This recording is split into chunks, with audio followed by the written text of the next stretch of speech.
Hi, welcome to another edition of Bauer Business Bites. My name is David Tighe, the Managing Director of Bauer Media here in Northern Ireland. And this week, my guest is Libby Morgan, who's the Head of Office at Marsh here in Northern Ireland. Libby, welcome to Business Bites. Great to see you, Dave, and thanks for having me here.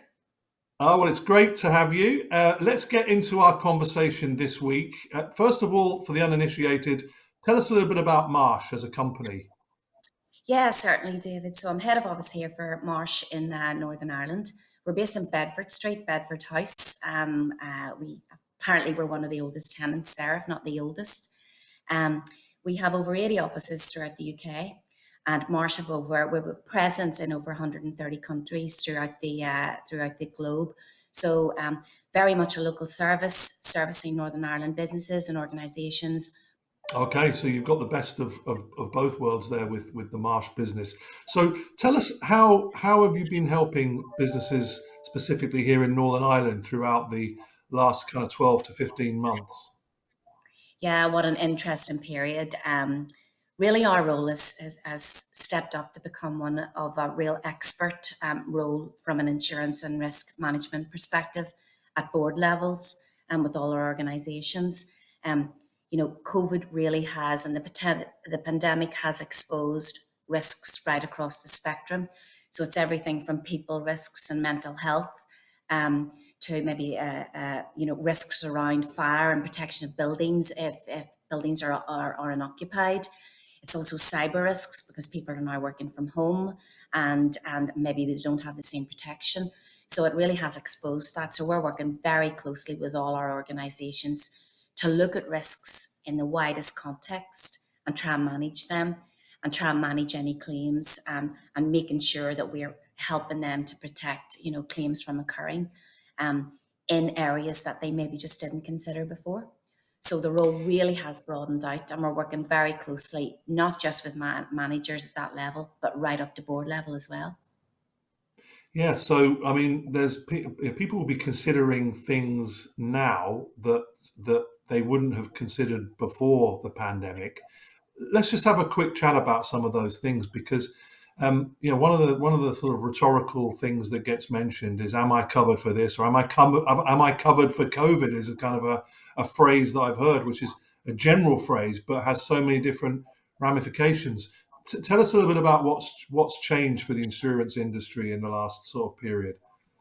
Yeah, it's a very interesting topic, and it's been very challenging with our clients and with the market. And let's face it, pandemic was not a particularly topical cover that any client would have discussed. And that's not to say it hasn't been discussed, because there are some clients out there who did have it on their radar and were considering it, but it wasn't hot topic until now, until the last 18 months. Unfortunately, what we are seeing in the market are insurance companies then are scrutinizing their wording, scrutinizing anything at all that could be regarded as a grey area in relation to pandemic. And they are now moving to exclude it, or certainly trying to exclude it within policies. And it's our role as a broker to try and work with those insurers and try and see if we can maintain cover if it was there, or if they are limiting that cover, try and restrict those limitations. And that's our role, and that's what we are trying to do. But it also means that insurers are scrutinising all other covers as well. So the pandemic has really brought wordings, brought exclusions and cover intentions to the fore and to the radar. So it has been a very interesting 18 months for us as brokers, working with insurers to make sure that we fully understand the cover that is there, the exclusions that they want to put in writing, and that we articulate those with our customers, and that we work with customers to make sure that we bring the broadest cover possible to them and to their programs. So obviously you deal with a lot of businesses here in Northern Ireland yourself, and the company does sort of beyond these shores. What's the advice for companies now in terms of building organizational resilience into the future? Because there's plenty more to be thinking about now than perhaps there was, a short while ago.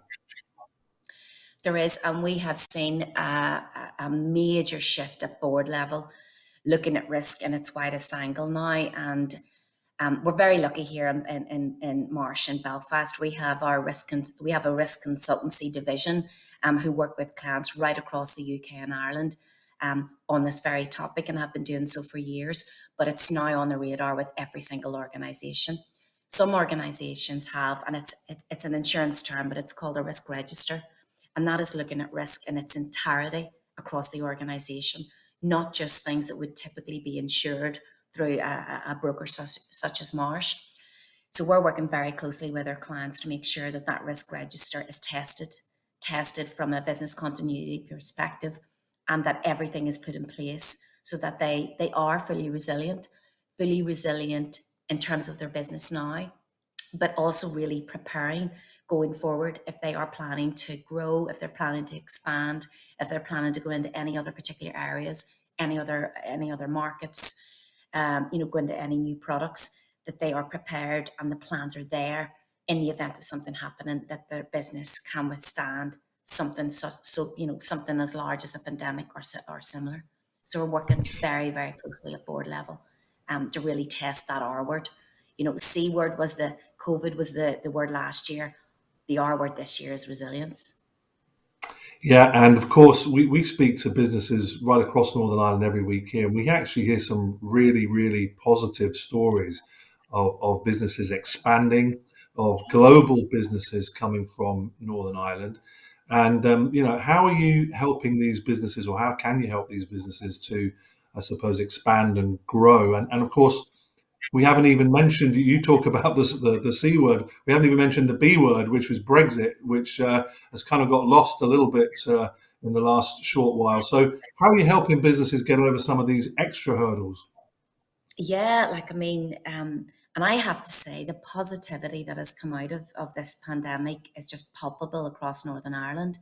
Like you mentioned the B word, and our take on the B word is we deal with it, we manage it, and we get on. And that's what we are seeing with businesses here in Northern Ireland. I think it's a testament, going back to resilience, it's a testament to their resilience.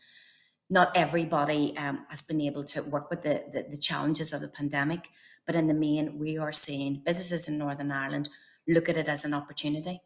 And I'm amazed at the amount of businesses that are looking beyond the Republic of Ireland, that are looking beyond UK and even Europe to expand.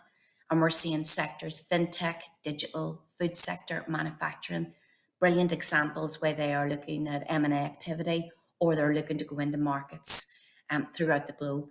And it's brilliant that we're able to support them here in Belfast, because we have that global presence, throughout the world, offices throughout the world, where we can manage the client base in Northern Ireland, but we can then bring the best of Marsh globally to support that client in all their needs wherever they want to expand to. So no, some brilliant success stories, yeah, particularly even in the last few months. And as we come to the end of our conversation today, I just wonder if there are any specific characteristics or traits that you see in businesses from Northern Ireland that have become successful. You're obviously talking to a lot of business people. I know you do a huge amount of events as well that help and support and inform businesses. What are some of those sort of general characteristics that you think are common in businesses that are doing well? That's a great question. We are very proud of our family business heritage, and there's some fabulous examples. But I think if you scrutinize what that means and distill it down, it's about the passion that our business leaders bring to their organizations in terms of growth and expansion. And if I look at some of the success stories and the clients that we work with, I think it's the absolute dedication, commitment to understanding what it takes to succeed, what it takes to grow, but also what it takes to be unique, and why someone in the US or Australia or in Asia may wish to do business with someone that's based in Northern Ireland. I think it's because of the people, their passion, and because of their expertise in their chosen sector. Well, that's a very positive way to finish our conversation. And Libby, we're great friends of your business, and we wish you and all the team at Marsh in Northern Ireland and beyond the very best of luck into the future. And thanks so much for being our guest this week. Yes, thank you. It's been a pleasure, David. Thank you.